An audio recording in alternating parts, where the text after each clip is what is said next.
दोस्तों, क्या आपने कभी सोशल मीडिया पर ऐसी वीडियोस देखी हैं जिसमें एक हाईवे हवा में तैरता हुआ दिखता है या एक सड़क 8-10 आठों आर्ट्स के शेप में पहाड़ पर चढ़ रही है?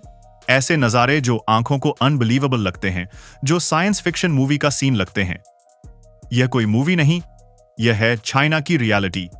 यह है उनके इंजीनियरिंग का जादू। आज हम पर्दा उठाएंगे उस राज्य से कि आखिर चाइना इतने ऊंचे, कठिन और दुर्गम पहाड़ों को चीरकर उन पर आलीशान हाईवेज और एक्सप्रेसवेज का जाल कैसे बिछा देता है। यह सिर्फ सड़क बनाने की कहानी नहीं है, यह है इंसानी हिम्मत, टेक्नोलॉजी और एक देश की सुपर पावर बनने की जिद की कहानी। तो कुर्सी की पेटी बांध लीजिए, क्योंकि हम एक ऐसे सफर पर निकल रहे हैं जो आपको हैरान कर देगा। The grand vision. सिर्फ सड़क नहीं, सोच बड़ी है। सबसे पहले यह समझना जरूरी है कि चाइना यह सब क्यों कर रहा है। यह सिर्फ एक गांव को दूसरे गांव से जोड़ना नहीं है, इसके पीछे एक बहुत बड़ी विजन है। चाइना की सरकार मानती है कि डेवलपमेंट का रास्ता सड़कों से होकर गुजरता है। जब आप दूर दराज के इलाकों तक पहुंच बनाते हैं तो वहां बिजनेस पहुंचता है, टूरिज्म बढ़ता है और लोगों की जिंदगी बेहतर होती है। इससे उनकी इकोनॉमी को एक जबरदस्त बूस्ट मिलता है। उनका फेमस स्लोगन है, if you want to be rich, build a road first. इसके अलावा मिलिट्री पर्सपेक्टिव से भी इन सड़कों की बहुत अहमियत है। इन हाईवेज के जरिए चाइना अपनी सेना और मिलिट्री सामान को सीमा तक बहुत तेजी से पहुंचा सकता है। उनका बेल्ट एंड रोड इनिशिएटिव जैसा मेगा प्रोजेक्ट इसी बड़ी सोच का नतीजा है, जिसका मकसद पूरी दुनिया को सड़कों और पोर्ट के नेटवर्क से जोड़ना है। प्लानिंग एंड सर्वे। जमीन पर पहला कदम। एक इतना बड़ा प्रोजेक्ट शुरू करने से पहले, जमीन पर उतरकर काम करने से भी पहले सालों तक प्लानिंग और सर्वे किया जाता है। और यह कोई नॉर्मल सर्वे नहीं होता। चाइना इसके लिए कटिंग एज टेक्नोलॉजी का इस्तेमाल करता है। सैटेलाइट इमेजरी से पूरे इलाके का नक्शा तैयार किया जाता है। ड्रोन्स हवा में उड़कर हर एंगल से पहाड़ों की फोटोज लेते हैं। इसके बाद आती है लाइडार टेक्नोलॉजी, जो लेजर बीम्स का इस्तेमाल करके जमीन का एक 3D मॉडल बना देती है। इससे इंजीनियर्स को सेंटीमीटर तक की एक्यूरेसी के साथ पता चल जाता है कि पहाड़ कहां से कमजोर है, कहां पत्थर मजबूत हैं और सड़क के लिए सबसे सेफ और सस्ता रास्ता कौन सा होगा। इस हाईटेक प्लानिंग की वजह से ही वह ऐसे रास्ते डिजाइन कर पाते हैं जो देखने में इम्पॉसिबल लगते हैं। Engineering Marvels. पहाड़ों का सीना चीरते अजूबे। असली जादू शुरू होता है कंस्ट्रक्शन फेज में। चाइना अलग अलग तरह के पहाड़ों के लिए अलग अलग टेक्निक्स का इस्तेमाल करता है। टेरेसिंग या स्टेप कटिंग, यह सबसे कॉमन तरीका है। इसमें पहाड़ को सीढ़ियों की तरह काटा जाता है। एक लेवल काटा, फिर थोड़ा ऊपर जाकर दूसरा लेवल। इससे सड़क को धीरे धीरे ऊपर चढ़ने के लिए एक बेस मिल जाता है, लेकिन इसमें बहुत ज्यादा ब्लास्टिंग और खुदाई करनी पड़ती है। वायडक्ट्स और ब्रिजेस। आपने अक्सर देखा होगा कि चाइना की सड़कें जमीन पर कम और हवा में ज्यादा चलती हैं। इसके लिए वह वायडक्ट्स बनाते हैं। वायडक्ट्स बेसिकली लंबे लंबे पुल होते हैं जो दो पहाड़ों के बीच की घाटी के ऊपर से गुजर जाते हैं। इससे फायदा यह होता है कि उन्हें घाटी में नीचे उतरकर फिर दूसरी तरफ ऊपर चढ़ने की जरूरत नहीं पड़ती। सड़क सीधी रहती है, सफर का टाइम कम होता है और गाड़ियों का फ्यूल भी बचता है। चाइना दुनिया के कुछ सबसे ऊंचे ब्रिजेस का घर है, जैसे बेपांजियांग ब्रिज, जो इतना ऊंचा है कि उसके नीचे पूरा आईफल टावर समा जाए। टनल्स। जब कोई पहाड़ बहुत बड़ा, ऊंचा या कमजोर होता है जिसे काटना आसान नहीं, तो चाइना उसके आर पार निकलने का रास्ता चुनता है, यानी वह पहाड़ के अंदर से ही सुरंग बना देते हैं। इसके लिए वह जाइगेंटिक टनल बोरिंग मशीन्स यानी TBMs का इस्तेमाल करते हैं। यह मशीन एक मैकेनिकल राक्षस की तरह होती है, जो पहाड़ को आगे से काटती जाती है और पीछे से कंक्रीट के सेगमेंट्स लगाकर सुरंग को मजबूत करती जाती है। इससे काम बहुत तेजी से और सुरक्षित तरीके से होता है। Slope stabilisation. पहाड़ों पर सड़क बनाने का सबसे बड़ा खतरा होता है लैंडस्लाइड्स का। इससे बचने के लिए चाइना कई टेक्निक्स यूज करता है। वह पहाड़ के कमजोर हिस्सों पर कंक्रीट की मोटी दीवारें बनाते हैं, जिन्हें रिटेनिंग वॉल्स कहते हैं। कई जगह लोहे के मजबूत जाल, स्टील मैश लगा दिए जाते हैं ताकि पत्थर सड़क पर न गिरें।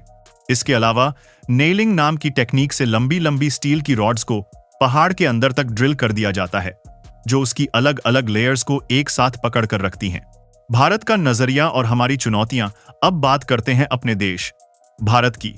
हमारे यहां भी बॉर्डर रोड्स ऑर्गेनाइजेशन BRO कमाल का काम कर रहा है।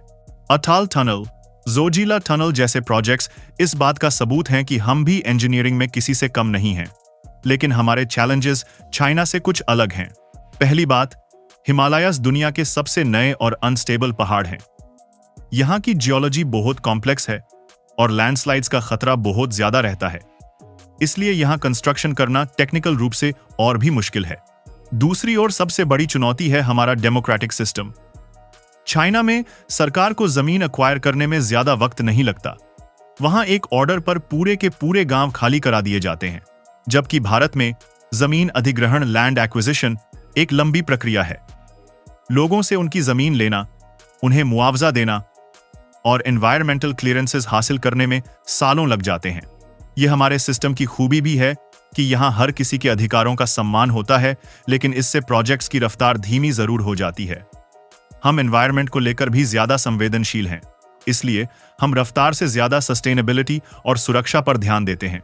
रफ्तार और स्केल, इतनी तेजी से काम कैसे? दुनिया चाइना की स्पीड से हैरान है। इस रफ्तार के पीछे कुछ बड़े कारण हैं। State owned companies. चाइना में ज्यादातर कंस्ट्रक्शन का काम सरकारी कंपनियां करती हैं। उनके पास पैसों की, टेक्नोलॉजी की और मैन पावर की कोई कमी नहीं होती। डिसीजन बहुत तेजी से लिए जाते हैं क्योंकि ब्यूरोक्रेसी बहुत कम है। प्री फैब्रिकेशन, यह उनका सबसे बड़ा हथियार है। इस टेक्निक में पुल के बड़े बड़े हिस्से, टनल के सेगमेंट्स, यह सब फैक्ट्री में पहले से तैयार कर लिए जाते हैं। फिर इन तैयार हिस्सों को ट्रक से कंस्ट्रक्शन साइट पर लाकर क्रेन की मदद से लेगो ब्लॉक्स की तरह जोड़ दिया जाता है। इससे ऑन साइट कंस्ट्रक्शन का टाइम बहुत बच जाता है और क्वालिटी भी कंट्रोल में रहती है। Man power and machinery, China projects पर हजारों वर्कर्स और हंड्रेड्स ऑफ एडवांस्ड मशीन्स एक साथ लगा देता है। वहां 24 घंटे 3 शिफ्ट्स में काम चलता है। जब इतने बड़े पैमाने पर काम होगा तो स्पीड तो अपने आप बढ़ जाएगी। सिक्के का दूसरा पहलू, कीमत क्या चुकाई जा रही है। यह सब सुनने में बहुत अच्छा लगता है, लेकिन हर चीज की एक कीमत होती है। इतने बड़े पैमाने पर कंस्ट्रक्शन का पर्यावरण, एनवायरनमेंट पर बहुत बुरा असर पड़ता है। हजारों पेड़ काटे जाते हैं, नदियों का रुख मोड़ा जाता है और वाइल्ड लाइफ के नेचुरल हैबिटेट तबाह हो जाते हैं। कई बार लोगों को उनके घरों से जबरन हटाया जाता है। इसके अलावा इन मेगा प्रोजेक्ट्स पर इतना खर्च होता है कि कई बार यह देश और दूसरे छोटे देश जहां चाइना यह प्रोजेक्ट्स बना रहा है, कर्ज के बोझ तले दब जाते हैं। सेफ्टी स्टैंडर्ड्स को लेकर भी अक्सर सवाल उठते रहते हैं। कंक्लूजन तो दोस्तों, चाइना का पहाड़ों पर सड़क बनाना सिर्फ कंक्रीट और स्टील की कहानी नहीं है। यह एक तरफ उनकी बेहतरीन इंजीनियरिंग, उनकी दूर की सोच और उनके डिसिप्लिन को दिखाता है, तो दूसरी तरफ इसके पीछे छुपे एनवायरनमेंटल और सोशल कॉस्ट्स पर भी एक बहस छेड़ता है। यह इंसानी जज्बे और टेक्नोलॉजी का एक ऐसा नमूना है जो बताता है कि इंसान चाहे तो क्या नहीं कर सकता, लेकिन साथ ही यह हमें यह भी सोचने पर मजबूर करता है कि विकास की इस अंधी दौड़ में हम क्या पीछे छोड़ते जा रहे हैं। आपको क्या लगता है? क्या विकास के लिए पर्यावरण की इतनी बड़ी कीमत चुकाना आवश्यक है? हमें कमेंट्स में जरूर बताइएगा। अगर आपको यह वीडियो पसंद आया हो तो इसे लाइक करें और अपने दोस्तों के साथ शेयर करें। ऐसी ही और इंफॉर्मेटिव वीडियोस के लिए हमारे चैनल को सब्सक्राइब करना ना भूलें। मिलते हैं अगले वीडियो में।